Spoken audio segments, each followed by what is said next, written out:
Tite has responded to trolls mushure mekunge angoposta a beautiful post about mudzimai wake. Manetizens ndobva auya akada kumuataka but abva angoti bodo. Guys, nhasi ndinokupindurai. Welcome back to the channel. Please don't forget to like and subscribe. So Tite angonyora akati, behind every successful man there's a strong and God-fearing woman. I love you, Standwasami. There was nothing wrong with such a beautiful post, but unongowana maheta guys from Norway asvika umwe ndokuti zvanzi wakambowana achikwiriwa ndizvo here. Tite haana kumbowesta nguva ndokungopindura kati yes sezvaingoitwa mai vako vasati vava nababa vako. I'm actually in love with this answer guys. Good answer. Icho chapedza masports ndobva angoti pasina matrolls po naika. So munhu anyatsopiwa mhinduro kwayo. Done and dusted. Pasi nematrolls. Unoona vanhu vachitotukisana momuzi vavo nezvinhu zvisina basa rese. Kwako kuda kunzi unogona kutaura here nhaiwe. Is it necessary? Pana asina maprevious here nhai. Musadaro. Dzidza kurumbidza zvakanaka. Tite, good answer. Nayewo akutokwirawo pakatombokwirwawo neumwe. That's it. Ndizvozvo. Mira kutukisa mai vako. Haikuona kutukisa mai.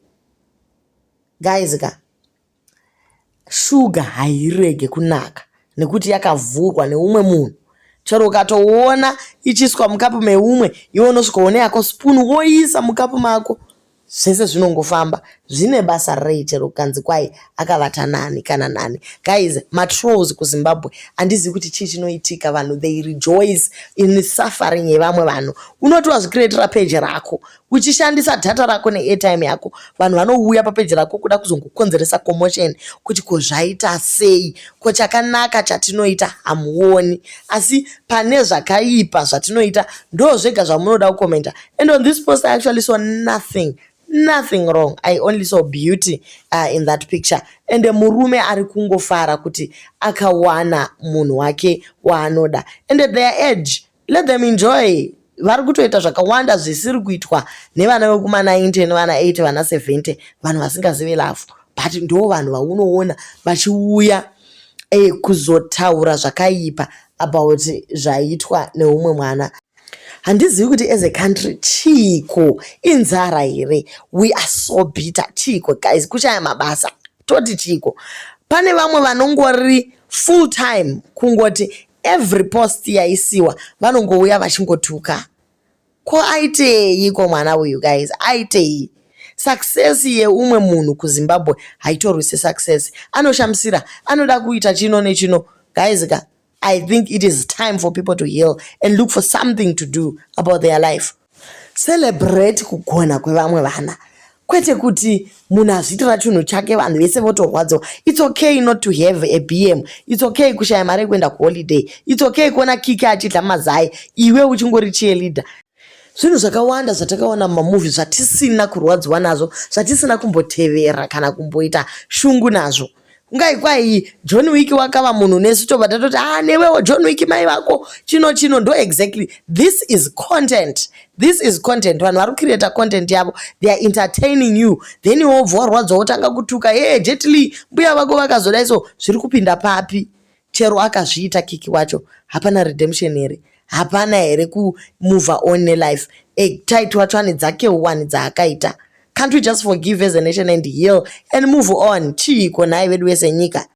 Almost everyone on the page anotukwa. Unongovingwa kupage kwako otukwa. Chero vamwe vacho unotoita kubloka. Vanoya nemaghost account vachizara vachita zvavanoda namapeji avanhu. But anyway, chamusingazivi ndechekuti pamuri busy muchitrolla macomments achipinda nekuwanda kwawo, mari ichiwanda.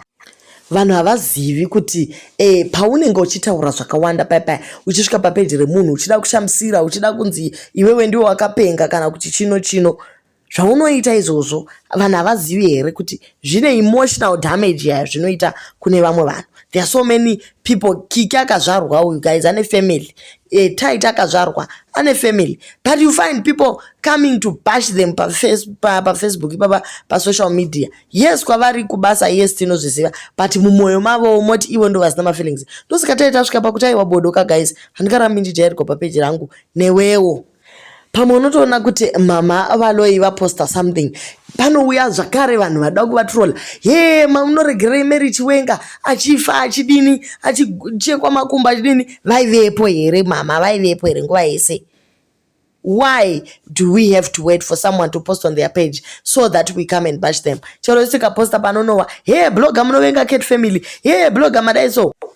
Tozosvika pakushaya kuti tochiti chi. As we said earlier, kwambuya maibendi kuno, this is a gossip news channel. Zviri kuitika mumastreets ndo zvatiri kukupai. Imi hamuna nguva sevanhu vari pamabasa vari kushavira mhuri kuti mumanye kusocial media mundotsvaka chino story, motsvaka yakaitwa naningi. Isusu tiri kungoti tiri pano kuti tidzunganidze dzese. Tongokusvitsai imi mongonochaya uya pa notification button apa, mosubscribe, moteerera nyaya dzenyu makarelaxa, musina need yekuziva kubaya chino nechino. Anditya pana patakangotaura kuti hakuna kunze Cat Family, hakuna kunze Snake Family, ngale chino hatiti izvozvo. Pana patakangoti susu simple gafa kusvika ndafa. Ndimai Benji vari kutaura pano, signing out. Please do leave your comments on what you think.